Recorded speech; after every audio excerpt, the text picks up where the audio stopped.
कहानी का नाम गप्पू गैंग और रहस्यमयी गुफा। स्थान छोटा सा गांव घंटाघरपुर। मुख्य किरदार गप्पू, मोटा सा और सबसे ज्यादा चतुर। बबलू, जो हमेशा कुछ न कुछ तोड़ देता है। फ्रार टिंकू, छोटा लेकिन तेज दिमाग। गुड्डी, गैंग की इकलौती लड़की जो सबसे बहादुर है। कहानी शुरू होती है। घंटाघरपुर के स्कूल में छुट्टियां लगी थी और गप्पू गैंग को अब कुछ धमाकेदार करना था। तभी गप्पू को याद आया पुराने किले की गुफा, जहां लोग कहते थे कोई खजाना छुपा है। गप्पू बोला, खजाना ढूंढते हैं, और अगर मिला तो मैं मिठाई बांटूंगा पूरे गांव में।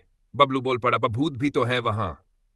गुड्डी ने चुटकी ली, तो क्या तू मिठाई के साथ भूत भी बांटेगा? सब हंस पड़े और तय हुआ, सुबह निकलेंगे खजाना मिशन पर।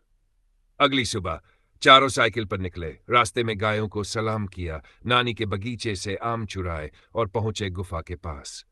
गुफा एकदम अंधेरी और डरावनी थी।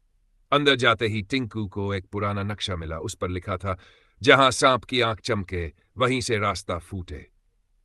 चारों ने टॉर्च की रोशनी में देखा। दीवार पर सांप की मूर्ति थी, जिसकी एक आंख में कुछ चमक रहा था। बबलू ने जैसे ही दबाया, जमीन खिसकी और खुला एक गुप्त रास्ता। गुफा के अंदर रोमांच। अंदर गए तो एक भूल भुलैया थी। कहीं दीवारें हिल रही थी, कहीं पत्थर गिर रहे थे। टिंकू ने अपनी गणित की समझ से रास्ता निकाला। गुड्डी ने चूहे से डरते बबलू को घसीटा और गप्पू खाने के डब्बे संभाल रहा था। अंत में पहुंचे एक बड़े कमरे में, जहां सोने की मूर्तियां, पुराने सिक्के और एक डायरी थी, राजा वीरभद्र की।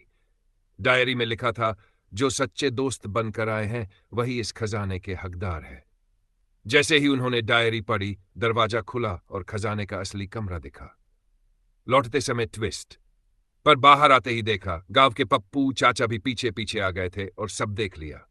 गप्पू बोला, चाचा आप तो मम्मी को बता देंगे। पर चाचा बोले, नहीं रे, पर शर्त यह है, मुझे भी गैंग में लेना पड़ेगा।